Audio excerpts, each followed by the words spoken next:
Today on BRStv Investigates, last time we only gave you data for the Kessil A360X. This time we have a purpose for that data and use it to tell you exactly how we would set up one or more A360Xs over our own tanks. If you're thinking about using this light for your tank or already own them, you won't want to miss this.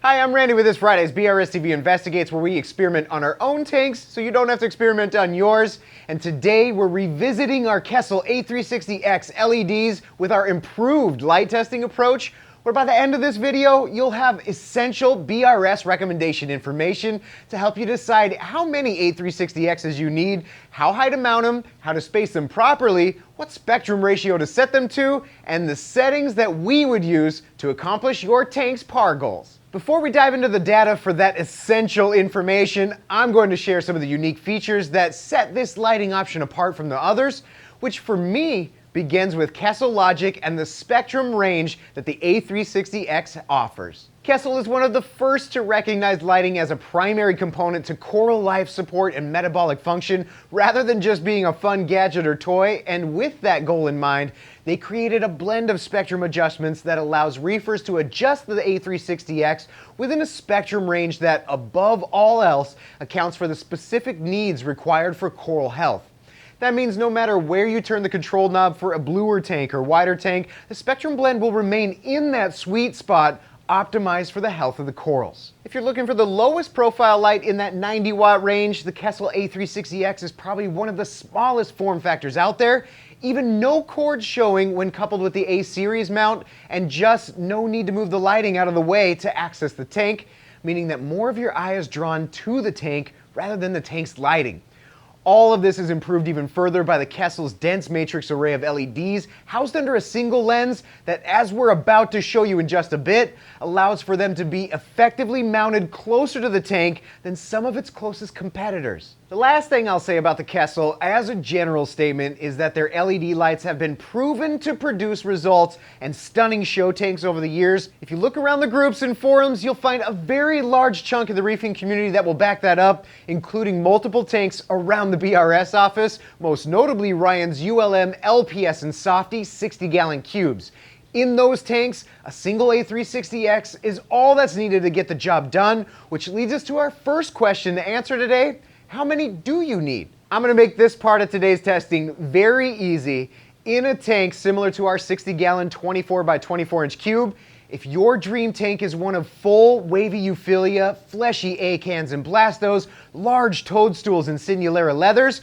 or even a garden of zoanthids and polyps, you can get the job done with a single Kessil A360X. Or in a larger tank like this 4-foot by 2-foot 120-gallon system, the same LPS goals can be achieved by just using 2 A360Xs, or basically one fixture for every 24 inches of tank length. However, if your dream tank is a field of branching acropora in every color of the rainbow, in our experience, we found that in a 2-square-foot, 60-gallon tank, light fixtures in this 90-watt range have difficulty reaching those higher PAR goals of 200 to 350 throughout most of the tank. So in this case, considering a higher output option like the Kessil AP700 might be a better choice. Yet for the same SPS goal in our 4-foot tank, or similar to our 120-gallon, you can use multiple lights to get the job done, and through our extensive testing of various light configurations, we found that using 4 A360Xs will allow us to achieve those higher PAR goals. Up next, we answer our second question of proper mounting height, where we test the Kessil A360X's spread and distribution performance mounted at 6, 7, 8 inches and higher until we find our BRS recommended goal. Starting with a single light at 6 inches, there's a hot spot in the center at 268 PAR and an outer ring average of 108. I'd actually say that the center here is more of a warm spot because the spread at this height is already good.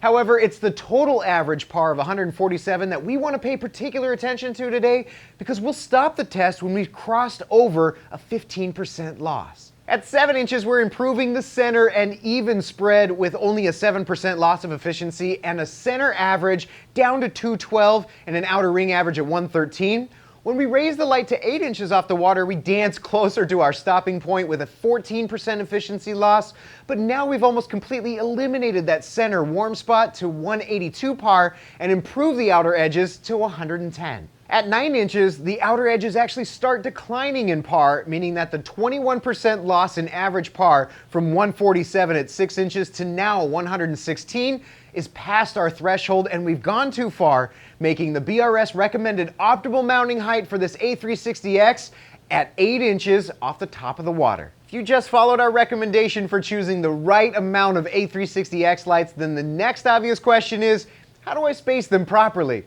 For this test, we start with our 2-fixture recommendation over a 4-foot tank for low to medium light demand corals, where we test how evenly the par is spread with them mounted centered at 16 inches, which divides 48-inch tank evenly from left to right. In this configuration, we find the average par and the outside edges testing within only 56% of the center par average, and since our goal is to optimize that par difference to 75% or more, we'll move the lights apart inch by inch and test again. At a spacing of 15 inches on center from the left and right edges of the tank, we're now starting to see par in the hundreds on the outer edges, but still the average par is just 64% of the center. However, at a spacing of 14 inches on center, we nearly reach our goal with the average par in the outer edges coming in at 73% of the overall average par in the center. Finally, with the light spaced at 13 inches on center from the edges of the tank, we reach and surpass our goal with an ultra flat distribution across the entire tank,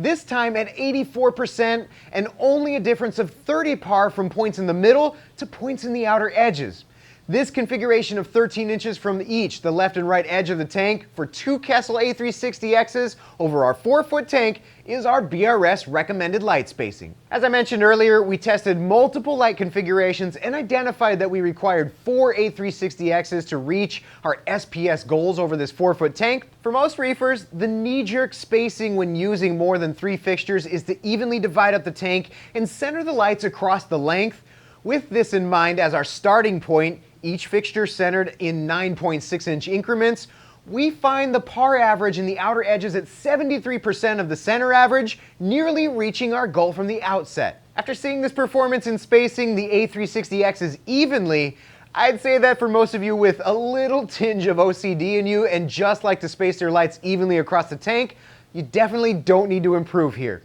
Just mount your lights evenly spaced and check them with a par meter. However, our goal here is to find the optimal spacing for the lights that we test, and I know there's room to improve with this configuration. Within that, we tested multiple combinations of light spacing configurations, moving both the outer 2 fixtures and the inner 2, and when the dust settled, we found our BRS recommended spacing for 4 Kessil A360Xs mounted from left to right at 8 inches and 17.2 inches from the left edge of the tank, and exactly a mere opposite of that from the right edge at 17.2 and 8 inches, and it's this configuration where we were able to achieve 88% of the par in the outer edges within the par of the center of the tank. This is for sure the best spread we've tested so far, especially at a mounting height this low to the tank at only 8 inches off the water. We've now gathered data to help you decide how many Kessils you'll need, how high to mount them, and how to optimally space multiple fixtures. And now, before we get into the exact settings we would use to target LPS and SPS tank of your dreams,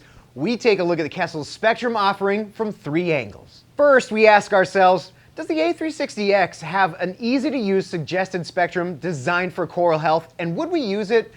If we think back to the unique features of the Kessil Logic spectrum, I think this is one area where the answer is a very clear yes. Kessil has manufactured the LED array and spectrum control with coral health at the forefront of importance, and from there, we can simply adjust the color channel anywhere we'd like from 10, 20, 30%, all the way up to 100, whether you're into a bluer tank or wider tank, then add in some violet, red, and green to adjust to what appeals to your eye.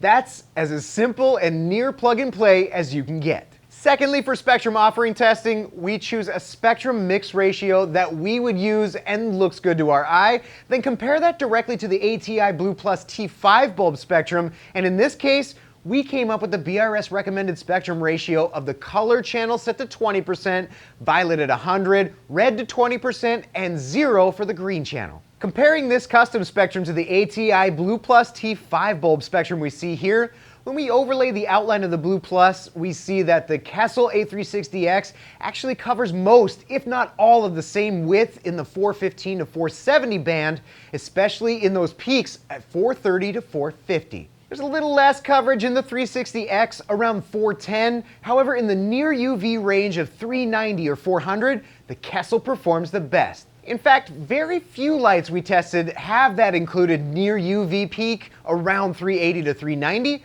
which makes this unique to Kessil's available spectrum mix. The last component of spectrum that we test is Kessil A360's performance in spectrum blending. This is one area where Kessil's dense matrix array of LEDs under a single lens has shined in previous tests that we've done, and again, as we cycle through our 10 spectrum data points shot underneath a 60-gallon cube of turbulent water, we see only slight shifts to the overall spectrum, which has proven difficult to achieve with LED lighting, but here, a solid performance amongst the lights we've tested so far. Now we get to the good stuff most of you have been waiting for, where we combine all of the data from today's testing and provide you with our direct BRS recommendations that you can use to take these Kessil A360s out of the box, place them over your tank, adjust the spectrum and intensity settings, and walk away knowing that you've got this lighting thing solved. So if you've got a 60-gallon 24-inch by 24-inch tank or similar and are looking to fill it with those LPS softies and polyps,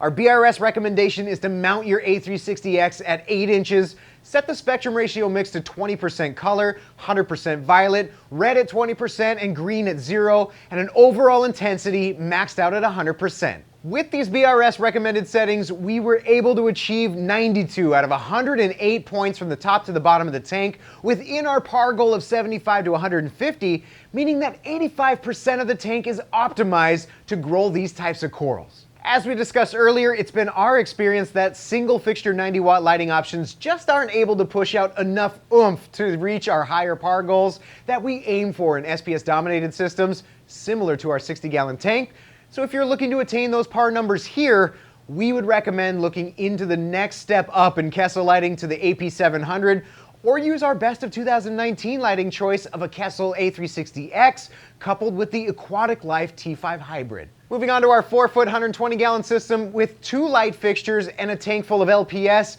we suggest using the same 8-inch mounting height and our recommended spacing at 13 inches on center for each fixture, then setting the spectrum ratio mix to 20% color, 100 for violet, 20 for red, and 0 for green, yet this time lowering the overall intensity to 75%. Here's what those settings look like when we tested them at the top, middle, and bottom of the tank. We saw 84% or 167 out of 198 testing points in that 75 to 150 PAR range, meaning you can easily achieve that tank full of lower light demand corals with just 2 of the lowest profile lighting options out there. As for our SPS dominated 4-foot tank, our BRS recommendation is to use 4 A360Xs in this space configuration for optimal spread. Spectrum ratio settings of 20% color, 100 for violet, 20 for red, 0 for green, and an overall intensity of 100%. Here we tested exactly 70% of all points from top to bottom, or 138 out of 198,